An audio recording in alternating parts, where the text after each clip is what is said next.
سورہ بقرہ کی آیت نمبر 40 ہے اور رکوع نمبر 5 ہے۔ اللہ تعالیٰ فرماتے ہیں، یا بنی اسرائیل لَذْکُرُوا نعمتی التی انعمت علیکم، میری وہ نعمتیں یاد کرو جو میں نے تم پر انعام کی تھیں۔ وَأَوْفُوا بِعَہْدِی أُوفِ بِعَہْدِکُم، تو میرے وعدے کو پورا کرو، میں تمہارے وعدے کو پورا کروں گا۔ وَإِیَّایَ فَارْہَبُونِ، اور صرف مجھی سے ڈرو۔ اس آیت مبارکہ میں اللہ تعالیٰ بنی اسرائیل سے براہ راست مخاطب ہیں، اور دوسری بات یہ کہ بنی اسرائیل کو جب کہ مخاطب کیا جاتا ہے اور اگر کسی خامی کا یا کمی کا تذکرہ کیا جاتا ہے تو اسے تمام بنی اسرائیل مراد نہیں ہوتے، کیونکہ سب برے نہیں تھے۔ کچھ بنی اسرائیل بہت اچھے تھے، اپنی کتاب کے اوپر عمل کرنے والے بھی تھے، لہٰذا اس سے صرف وہی بنی اسرائیل مراد ہوں گے کہ جن کے اندر یہ خامیاں اور کمیاں پائی جاتی تھیں۔ پھر اللہ تعالیٰ نے اس قوم کو، اور جو اس قوم کے بالخصوص نبی ہیں یعنی کہ موسیٰ علیہ السلام کو، قرآن پاک میں بہت زیادہ مخاطب کیا ہے۔ لہٰذا ایک اندازے کے مطابق نبی علیہ السلام کا جو نام ہے وہ قرآن پاک میں تقریباً 4 مرتبہ لیا گیا ہے، اور ایک اندازے کے مطابق موسیٰ علیہ السلام کا نام قرآن پاک میں 70 مرتبہ لیا گیا ہے۔ تو کثرت کے ساتھ جس نبی کا تذکرہ ملتا ہے اور جس امت کا ہمیں قرآن پاک میں تذکرہ ملتا ہے وہ بنی اسرائیل ہے۔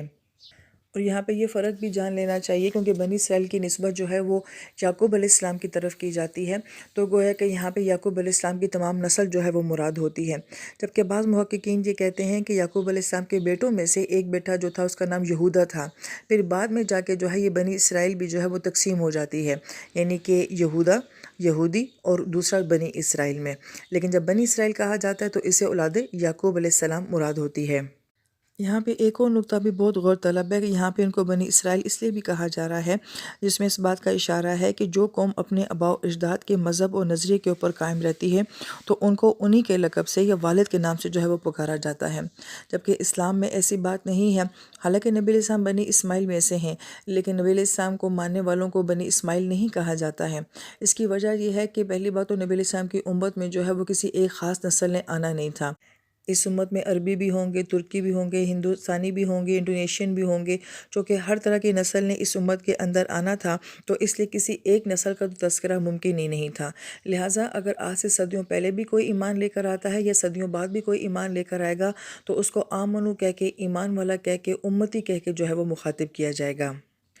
پھر لفظ بنی اسرائیل سے ایک اور اہم نقطہ جو مفسرین بیان کرتے ہیں کہ اگرچہ ان کو بنی اسرائیل کہہ کے پکارا جا رہا ہے، مگر بہرحال ان کی یہ خوبی ہے کہ ان لوگوں نے اپنی تاریخ کو اور اپنی زبان کو بہت سنبھال کے رکھا ہوا ہے، جبکہ اس کے برعکس اگر ہم امت محمدیہ صلی اللہ علیہ وآلہ وسلم کو دیکھتے ہیں تو ہمیں اپنی تاریخ کا کچھ بھی معلوم نہیں ہوتا، جبکہ یہودیوں کو ان کے آنے والی نسلوں کو بھی اپنی سابقہ نسلوں کے بارے میں ساری معلومات وہ حاصل ہوتی ہیں، اور ایون ہمیں اپنے نبی علیہ السلام کی نسل مبارک کے بارے میں وہ علم نہیں ہوتا، اور اسی طریقے سے انہوں نے اپنی زبان کو آج تک محفوظ رکھا ہوا ہے، بلکہ اس کو دوبارہ سے زندہ کرنے کی وہ لوگ کوشش کر رہے ہیں۔ اور اس کے برعکس ہم دیکھتے ہیں اپنے آپ کو، تو اس امت کو اپنی اسلامی تاریخ کا کچھ بھی پتہ نہیں ہے، اور عربی زبان تو ہمارے لیے بالکل اجنبی ہوتی چلی گئی ہے کہ ہم یہ سمجھتے ہیں کہ ہمیں عربی کسی صورت میں نہیں آ سکتی، نہ ہم اس کو بول سکتے ہیں، نہ ہم اس کو سمجھ سکتے ہیں۔ پھر آیت مبارکہ میں بنی اسرائیل کو یہ کہا جا رہا ہے کہ وہ میری نعمتیں جو میں نے تمہارے اوپر انعام کی انہیں یاد کرو، چونکہ یہ وہ قوم تھی جسے اللہ پاک نے بہت کچھ نوازا تھا۔ ہم یہ دیکھتے ہیں کہ یعقوب علیہ السلام کے بعد جتنے بھی انبیاء آتے ہیں وہ اسی قوم کے اندر آتے ہیں، تینوں کتابیں وہ اسی نسل کے اندر آتی ہیں۔ پھر اللہ پاک نے اس قوم کو علم سے بھی نوازا تھا، ذہانت سے بھی نوازا تھا، فن سے بھی نوازا تھا۔ داؤد علیہ السلام کو دیکھتے ہیں تو لوہے جیسی نعمت ان کو دینا، پھر اس کا استعمال ان کو دینا، سلیمان علیہ السلام جیسی نبی کی بادشاہت کا دینا، اور بہت ساری خصوصیات جو اللہ پاک نے ان کو نوازی تھیں، تو ان کے اندر ایک فخر تھا، ایک غرور تھا کہ ہم جیسا وہ کوئی اور نہیں ہے۔ تو یہاں پہ مخاطب کس انداز سے کیا گیا ہے کہ جو کچھ بھی تمہارے پاس ہے وہ تو ہمارا انعام کیا ہوا ہے، اس میں تمہارا اپنا تو کوئی کمال ہے نہیں، تو پہلے ہی ان کی جو اصلاح ہوتی ہے کہ جو ہم نے دیا ہے اس کو تم یاد کرو، نہ کہ اس کو تم سب اپنا کمال سمجھو۔ پھر اسی ضمن میں علماء کرام جو بڑا ایک اہم مسئلہ یہاں سے بیان کرتے ہیں وہ یہ کہ ہماری یہ سوچ ہوتی ہے کہ اللہ پاک جس کو دیتے ہیں کوئی بھی نعمت، کوئی بھی صلاحیت، کوئی بھی قابلیت، خوبی جس کو دیتے ہیں تو گویا کہ اللہ تعالیٰ خوش ہوتے ہیں اس لیے کسی کو دیتے ہیں، اور جس کو نہیں دیتے ہیں تو گویا کہ اللہ تعالیٰ اس سے ناراض ہوتے ہیں۔ تو وہ یہ فرماتے ہیں کہ یہ فلسفہ یہ ہمارا ہے، یہ قرآن کا فلسفہ نہیں ہے۔ اللہ پاک نے اس قوم کو بہت کچھ دیا تھا، مگر اللہ پاک اس قوم سے خوش تو نہیں تھے۔ اس کے برعکس ہم انبیاء کی زندگی کو دیکھتے ہیں کہ ان کے پاس بظاہر بہت کچھ نہیں ہوتا، مگر اس کے باوجود وہ خوش ہوتے ہیں۔ لہٰذا اس ضمن میں دو بہت اہم مسئلے جو بیان کیے جاتے ہیں جس سے ہمارے کانسیپٹ جو ہیں وہ بہت کلیئر ہوں گے، وہ یہ کہ یہودوں کا تو یہ عقیدہ ہے کہ ہم اللہ تعالیٰ کے لاڈلے ہیں، لہٰذا ہم نے جہنم میں جانا نہیں ہے، جائیں گے تو کچھ دنوں کے لیے جائیں گے۔ نصارہ یہ کہتے ہیں کہ ہمارے سارے گناہوں کی تلافی تو عیسیٰ علیہ السلام کر کے چلے گئے ہیں، لہٰذا آخرت تو ان کی ٹینشن ہی نہیں ہے۔ ان کا مسئلہ پھر اب کیا رہ گیا ہے؟ دنیا رہ گیا ہے۔ لہٰذا یہودیوں کی عبادت گاہیں ہوں یا نصارہ کے چرچ ہوں، وہاں پہ جتنی بھی عبادات کی جاتی ہیں ان کا مرکز کیا ہوتا ہے، ان کی سوچ کیا ہوتی ہے کہ ہمیں دنیا کی خوشیاں مل جائیں، دنیا کی آسانیاں مل جائیں۔ لہٰذا ہم یہ دیکھتے ہیں کہ آج بھی چرچوں کے اندر جو ہیں یہ دعائیہ تقریبات ہوتی ہیں کہ بیماری کے لیے، شادی کے لیے، ترقی کے لیے، نوکری کے لیے جو ہے آج چرچ میں دعا کی جا رہی ہے۔ آج کی رات جو ہے وہ دعائیہ سرمنی جو ہے وہ چرچوں کے اندر منعقد کی جا رہی ہے۔ کیوں؟ ان کا فوکس کیا ہے کہ آخرت تو ہماری سیف ہے، لہٰذا دنیا کو بہتر کرنے کے لیے جو ہے ہم یہ ساری عبادات کرتے ہیں۔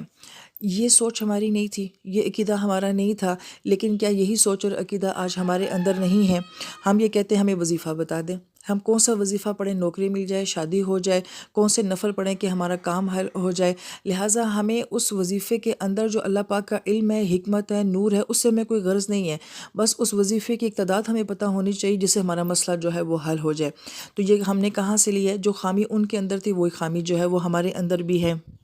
اور جو دوسرا اہم نقطہ بیان کیا جاتا ہے وہ یہ کہ اس قوم کو اتنا سب کچھ دیا گیا تھا، اللہ تعالیٰ کی ذات جو ہے وہ ان سے خوش نہیں تھی۔ کیوں؟ اس لیے کہ ان کے پاس سب کچھ تھا مگر ہدایت نہیں تھی۔ لہٰذا اگر کوئی بھی نعمت اللہ پاک انسان کو دیتے ہیں، اگر اس کے ساتھ ہدایت کی صفت ہے، ہدایت کی نعمت ہے، تو پھر وہ نعمت ہمارے لیے نعمت ہوتی ہے۔ لیکن اگر اس کے ساتھ ہدایت نہیں ہے تو وہ سب چیزیں ہمارے لیے کیا بن جاتی ہیں؟ آزمائش اور فتنہ بن جاتی ہیں۔ اگر مال ہے، ہدایت نہیں ہے، علم ہے، ہدایت نہیں ہے، اولاد ہے، ہدایت نہیں ہے، ماں باپ ہے مگر ہدایت نہیں ہے۔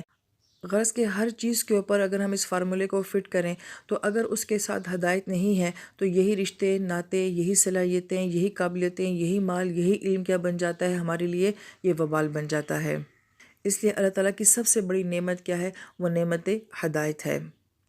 پھر آیت مبارکہ میں اللہ پاک فرماتے ہیں کہ تم میرا عہد پورا کرو، میں تمہارا عہد پورا کروں گا۔ یہ کون سا عہد ہے؟ ایک قول ہمیں یہ ملتا ہے کہ اس عہد سے مراد میثاق شریعت ہے، کہ جو شریعت ہم نے تمہیں دی ہے تم نے اس شریعت کے اوپر چلنا ہے۔ دوسرا قول یہ ملتا ہے کہ بنی اسرائیل سے یہ عہد لیا گیا تھا کہ تم نے اس کتاب کو چھپانا نہیں ہے، بلکہ اس کتاب کو تم نے عام کرنا ہے، سب لوگوں تک پہنچانا ہے۔ اور تیسرا قول یہ ملتا ہے کہ اس بنی اسرائیل سے خاص طور پہ نبی علیہ السلام کے بارے میں یہ عہد لیا گیا تھا کہ جب وہ آئیں گے تو تم ان کی تصدیق کرو گے، ان کو مانو گے۔ اور پھر آیت مبارکہ کے آخر میں اللہ پاک فرما رہے ہیں پس تم مجھے سے ڈرو۔ تو پہلا سوال یہ آتا ہے کہ ڈرنے کی بات کیوں کی گئی ہے، اور پھر ڈرایا کس انداز کے ساتھ گیا ہے؟ تو فَإِيَّايَ، تو جیسے ہم کہتے ہیں سورہ فاتحہ میں ایاک نعبد، خاص ہم آپ ہی کی عبادت کرتے ہیں، خاص ہم آپ ہی سے مدد مانگتے ہیں، تو یہاں پہ ایاک کی بجائے یا آیا ہے کہ خاص مجھے سے ڈرو۔ یا ضمیر متکلم کی اللہ تعالیٰ کی ذات کی طرف ہے کہ خاص میرا خوف ہونا چاہیے۔ اور پھر فرحبونی فرمایا، تو یہاں پہ فرحبونی تھا، یعنی کہ نون کے بعد چھوٹی یا آ رہی تھی، تو یہاں سے یا جو ہے وہ گری ہے، اس کو حذف کیا گیا ہے۔ تو مفسرین کرام یہ فرماتے ہیں کہ پھر دوبارہ یا ضمیر یہاں پہ آ رہی تھی کہ بس میری ہی رہبانیت اختیار کرو، مجھے سے یہ خوف رکھو۔ اور پھر خوف کے لیے بھی قرآن پاک پہ بہت سارے الفاظ آتے ہیں، مگر یہاں پہ فرحبون کا لفظ جو ہے یہ رہب سے ہے، جس کا ایک معنی یہ بیان کیا جاتا ہے کہ یہ ایسا خوف ہوتا ہے جس سے سامنے والے کے اوپر دہشت طاری ہو جاتی ہے۔ دوسرا اس کا معنی بیان کیا گیا کہ راہب سے مراد کہ جو ہر چیز سے کٹ جائے اور صرف ایک اللہ کی عبادت کرے، اور اسی سے لفظ رہبانیت بھی آیا ہے کہ جو ہر ایک سے ہٹ کٹ کے، ہر رشتے تعلق سے کٹ کے، دنیا سے کٹ کے جو ہے وہ اللہ تعالیٰ کی طرف جڑ جاتا ہے، تو اس کو رہبانیت کہا جاتا ہے۔ تو گویا کہ ایسا خوف جو آپ کو ہر ایک سے کاٹ دے، ہر ایک سے جدا کر دے۔ اور پھر یہ فرق بھی بتایا گیا کہ ایک عام خوف ہوتا ہے وہ آتا ہے اور انسان کے ذہن سے چلا جاتا ہے، مگر رہب ایسے خوف کو کہا جاتا ہے تو ہر وقت انسان کے ذہن کے اوپر سوار رہتا ہے اور اس کو ڈراتا رہتا ہے۔ تو گویا کہ اس لیول کا خوف جو ہے اللہ پاک فرماتے ہیں یہ مجھ سے ہونا چاہیے۔